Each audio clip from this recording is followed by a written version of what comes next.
Bleak House by Charles Dickens. Chapter 52. Obstinacy.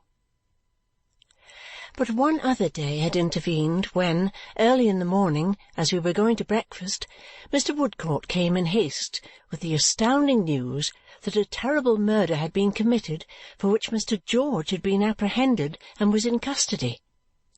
When he told us that a large reward was offered by Sir Leicester Dedlock for the murderer's apprehension, I did not, in my first consternation, understand why, but a few more words explained to me that the murdered person was Sir Leicester's lawyer, and immediately my mother's dread of him rushed into my remembrance. This unforeseen and violent removal of one whom she had long watched and distrusted, and who had long watched and distrusted her, one for whom she could have had few intervals of kindness, always dreading in him a dangerous and secret enemy, appeared so awful that my first thoughts were of her. How appalling to hear of such a death, and be able to feel no pity! How dreadful to remember, perhaps, that she had sometimes even wished the old man away, who was so swiftly hurried out of life. Such crowding reflections, increasing the distress and fear I always felt when the name was mentioned, made me so agitated that I could scarcely hold my place at the table. I was quite unable to follow the conversation until I had had a little time to recover.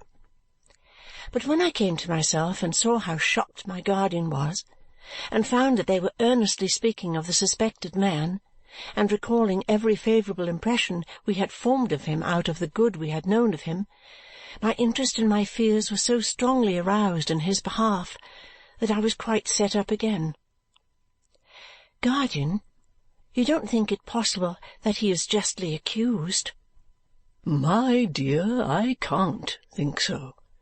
This man, whom we have seen so open-hearted and compassionate, who with the might of a giant has the gentleness of a child, who looks as brave a fellow as ever lived and is so simple and quiet with it, this man justly accused for such a crime? I can't believe it. It's not that I don't or I won't. I can't." "And I can't," said Mr. Woodcourt. "Still, whatever we believe or know of him, we had better not forget that some appearances are against him. He bore an animosity towards the deceased gentleman. He has openly mentioned it in many places. He is said to have expressed himself violently towards him, and he certainly did about him to my knowledge. He admits that he was alone on the scene of the murder within a few minutes of its commission. I sincerely believe him to be as innocent of any participation in it as I am. But these are all reasons for suspicion falling upon him." "True," said my guardian, and he added, turning to me, "It would be doing him a very bad service, my dear, to shut our eyes to the truth in any of these respects." I felt, of course, that we must admit, not only to ourselves but to others, the full force of the circumstances against him, yet I knew withal, I could not help saying, that their weight would not induce us to desert him in his need. "Heaven forbid!" returned my guardian.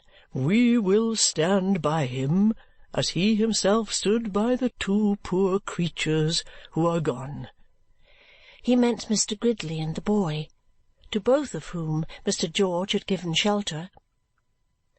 Mr. Woodcourt then told us that the trooper's man had been with him before day, after wandering about the streets all night like a distracted creature, that one of the trooper's first anxieties was that we should not suppose him guilty, that he had charged his messenger to represent his perfect innocence with every solemn assurance he could send us, that Mr. Woodcourt had only quieted the man by undertaking to come to our house very early in the morning with these representations.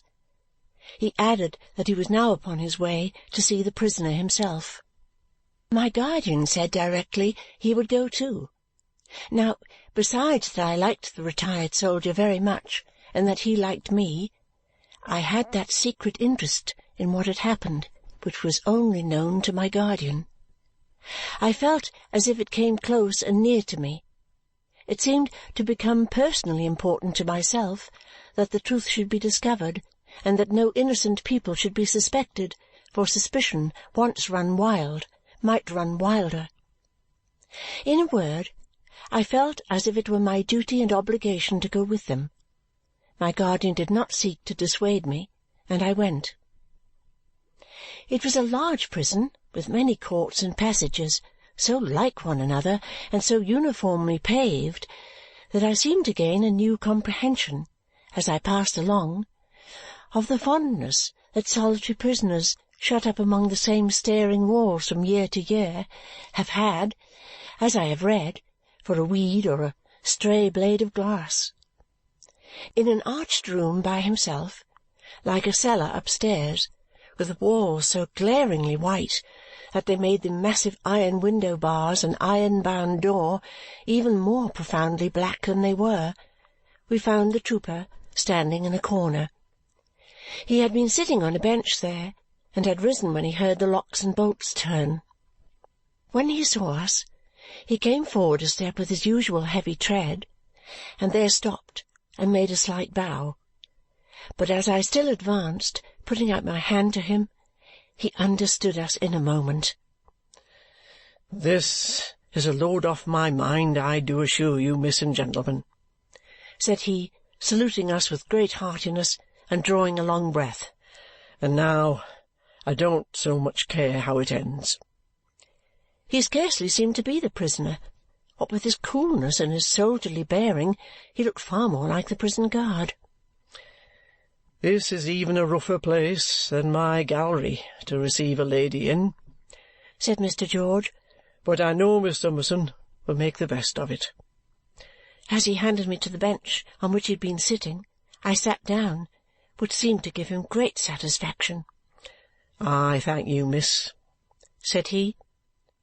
"Now, George," observed my guardian, "as we require no new assurances on your part, so I believe we need to give you none on ours." "Not at all, sir. I thank you with all my heart. If I was not innocent of this crime, I couldn't look at you and keep my secret to myself under the condescension of the present visit. I feel the present visit very much.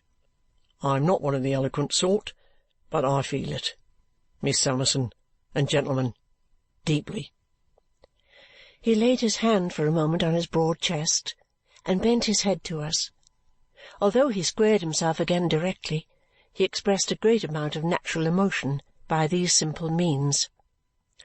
"First," said my guardian, "can we do anything for your personal comfort, George?" "For which, sir?" he inquired, clearing his throat. "For your personal comfort. Is there anything you want that would lessen the hardship of this confinement?"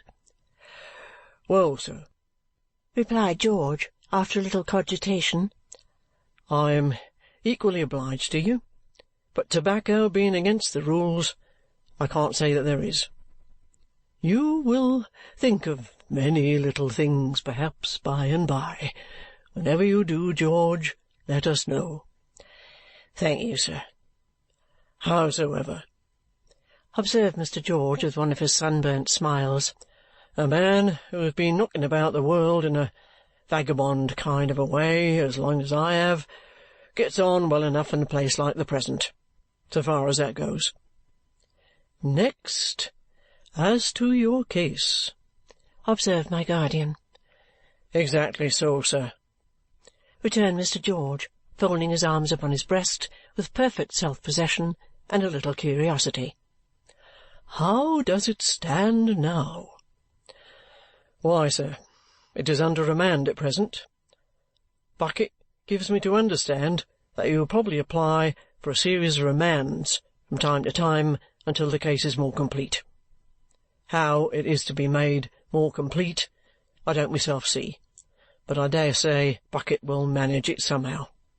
"Why, heaven save us, man!" exclaimed my guardian, surprised into his old oddity and vehemence.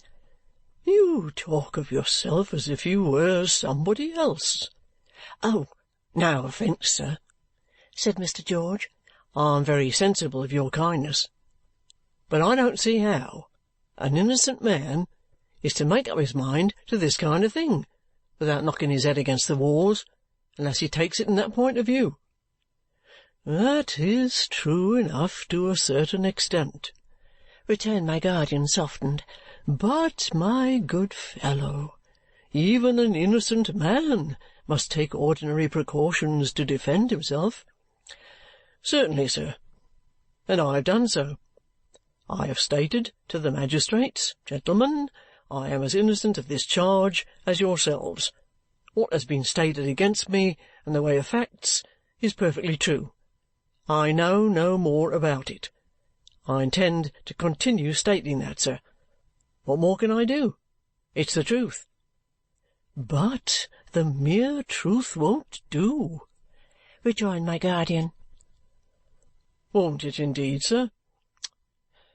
Rather a bad look-out for me," Mr. George good-humouredly observed. "You must have a lawyer," pursued my guardian. "We must engage a good one for you." "I ask your pardon, sir," said Mr. George with a step backward. "I'm equally obliged, but I must decidedly beg to be excused from anything of that sort." "You won't have a lawyer?" "No, sir." Mr. George shook his head in the most emphatic manner. "I thank you all the same, sir, but no lawyer." "Why not?" "I don't take kindly to the breed," said Mr. George. "Gridley didn't. And, if you'll excuse my saying so much, I should hardly have thought you did yourself, sir." "That's equity," my guardian explained, a little at a loss. "That's equity, George." "Is it indeed, sir?" returned the trooper in his off-hand manner. "I am not acquainted with those shades of names myself, but in a general way I object to the breed." Unfolding his arms and changing his position, he stood with one massive hand upon the table and the other on his hip, as complete a picture of a man who is not to be moved from a fixed purpose as ever I saw. It was in vain that we all three talked to him and endeavoured to persuade him. He listened with that gentleness which went so well with his bluff bearing, but was evidently no more shaken by our representations than his place of confinement was. "Pray think once more, Mr. George," said I. "Have you no wish in reference to your case?" "I certainly could wish it to be tried, miss," he returned, "by court-martial, but that is out of the question, as I'm well aware. If you will be so good as to favour me with your attention for a couple of minutes, miss, not more, I'll endeavour to explain myself as clearly as I can." He looked at us all three in turn, shook his head a little as if he were adjusting it in the stock and collar of a tight uniform, and after a moment's reflection went on. "You see, miss, I've been handcuffed and taken into custody and brought here. I am marked and disgraced man, and here I am. My shooting gallery is rummaged, high and low, by Bucket. Such property as I have, 'tis small, is turned this way and that till it don't know itself, and, as aforesaid, here I am. I don't particularly complain of that, though I am in these present quarters through no immediately proceeding fault of mine.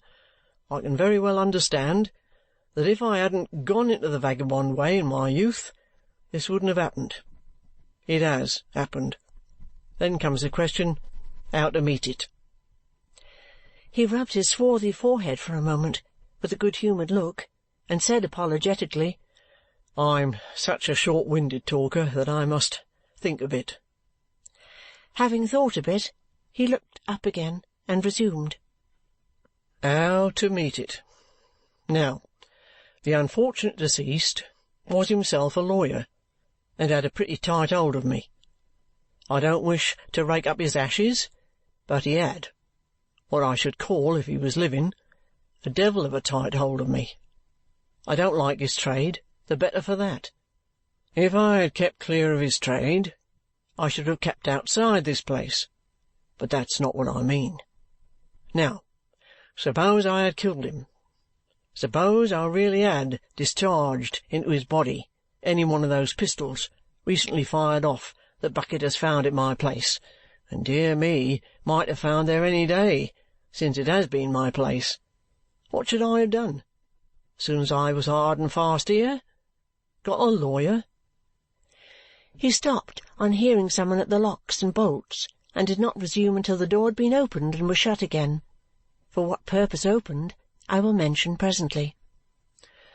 I should have got a lawyer, and he would have said, as I have often read in the newspapers, my client says nothing, my client reserves his defence, my client this, that, and t'other.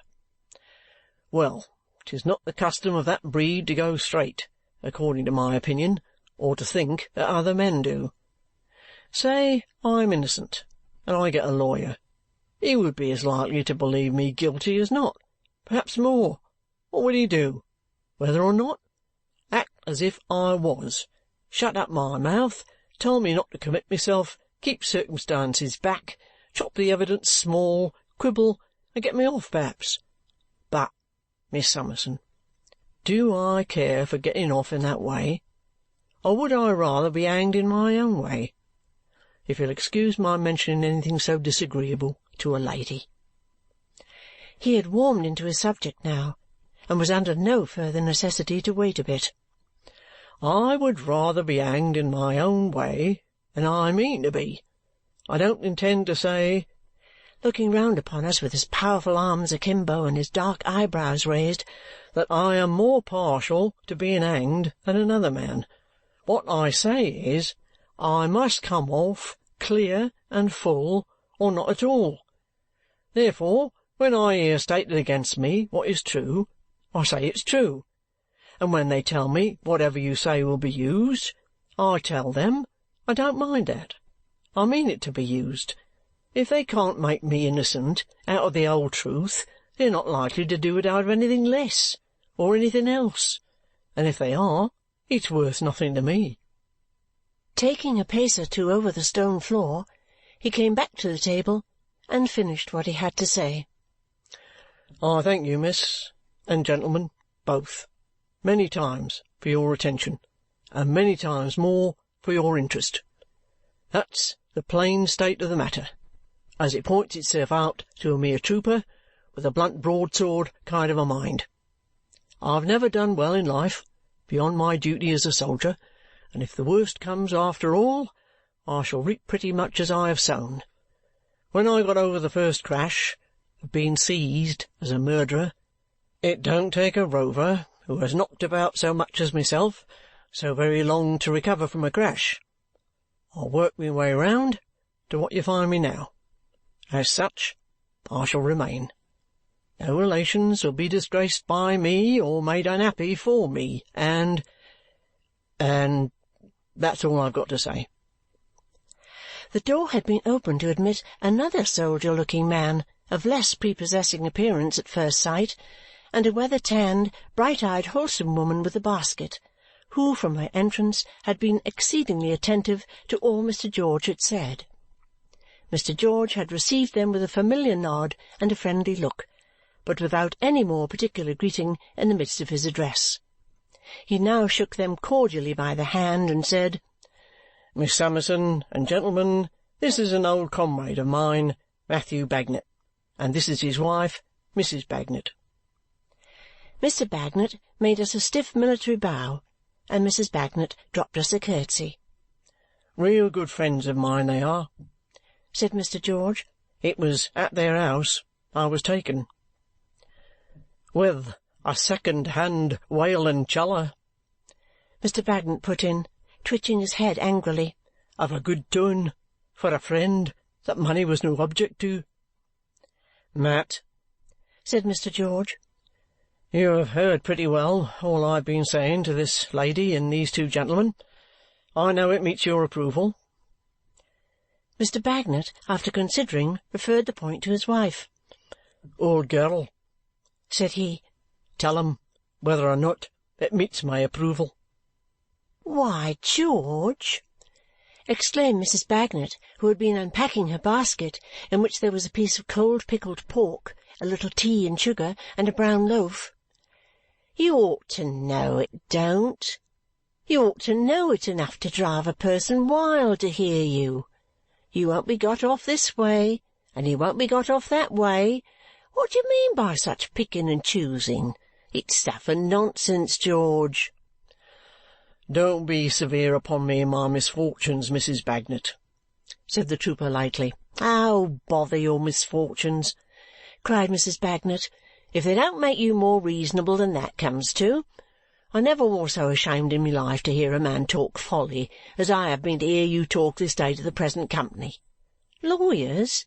Why, what but too many crooks should hinder you from having a dozen lawyers if the gentleman recommend them to you?"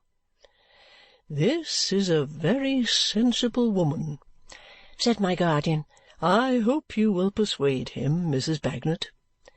"Persuade him, sir?" she returned. "Lor bless you, no. You don't know George. Now there!" Mrs. Bagnet left her basket to point him out with both her bare brown hands. "There he stands, as self-willed and as determined a man in the wrong way as ever put a human creature under heaven out of patience. You could as soon take up and shoulder an 840-pounder by your own strength as turn that man when he has got a thing into his head and fixed it there." "Why, don't I know him?" cried Mrs. Bagnet. "Don't I know you, George? You don't mean to set up for a new character with me after all these years, I hope?"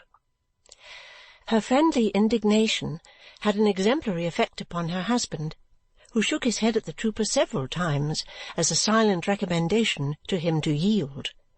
Between whiles Mrs. Bagnet looked at me, and I understood from the play of her eyes that she wished me to do something, though I did not comprehend what.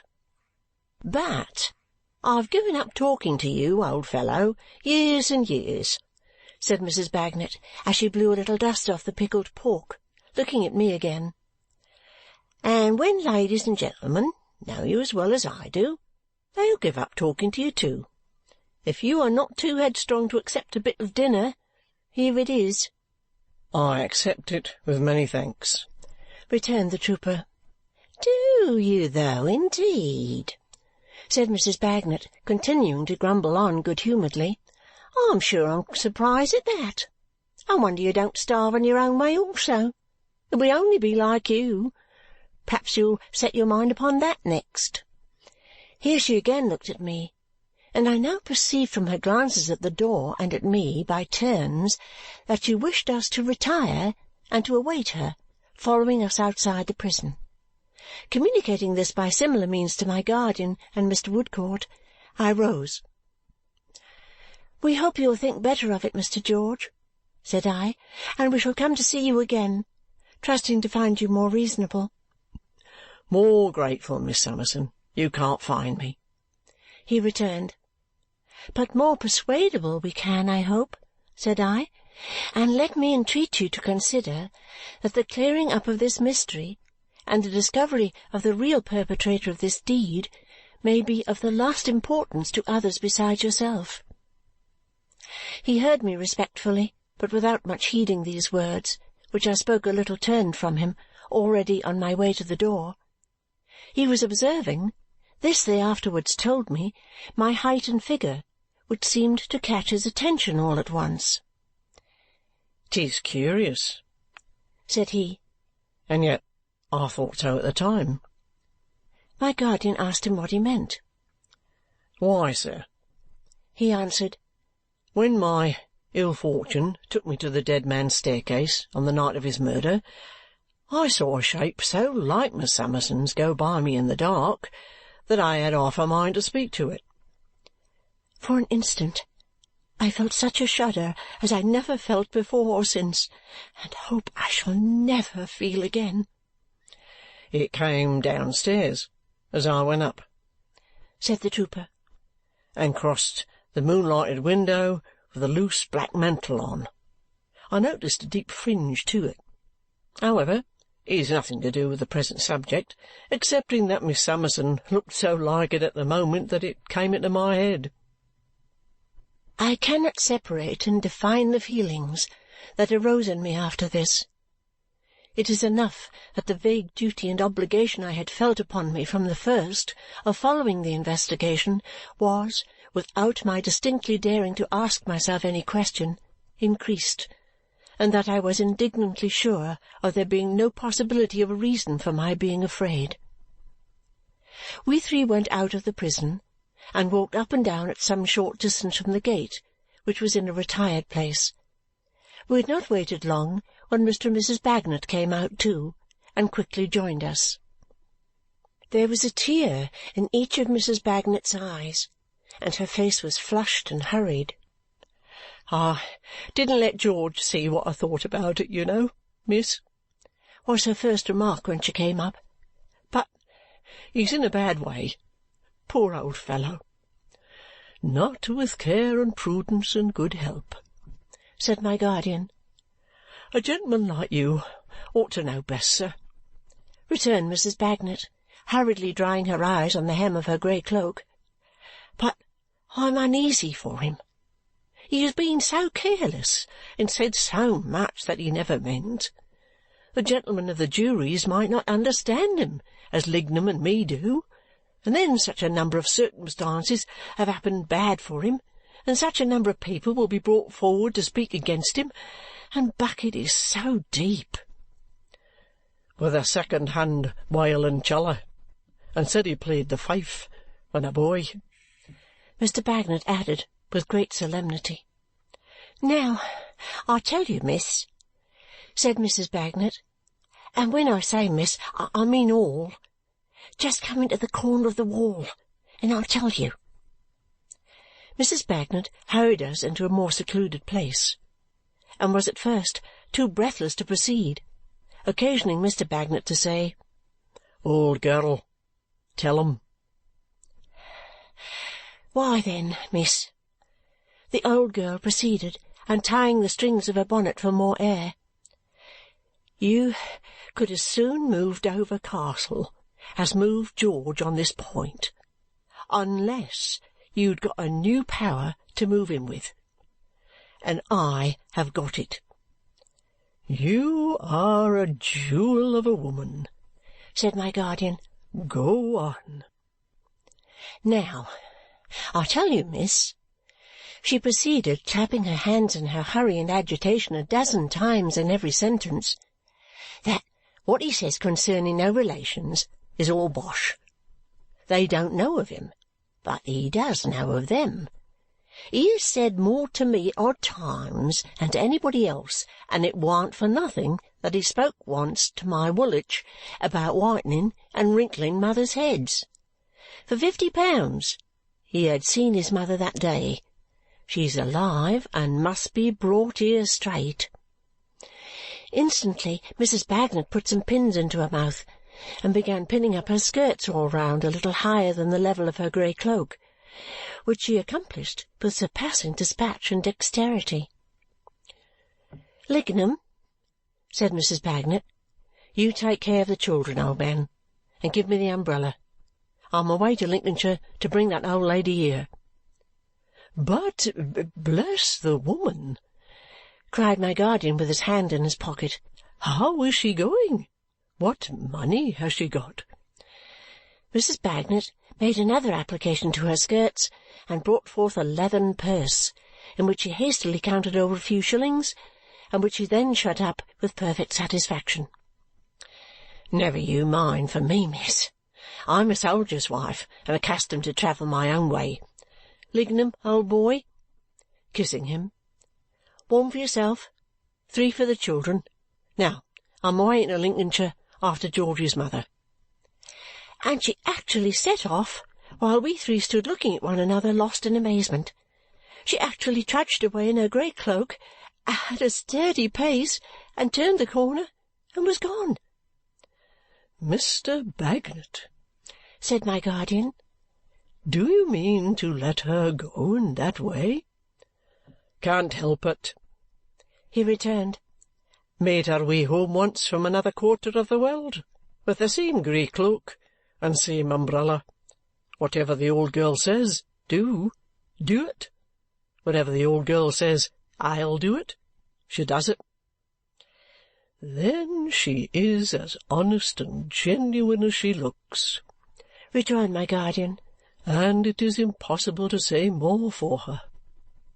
She's colour sergeant of the Nonpareil Battalion," said Mr. Bagnet, looking at us over his shoulder as he went his way also, "and there's not such another. But I never owned to it before her. Discipline must be maintained." Chapter 52.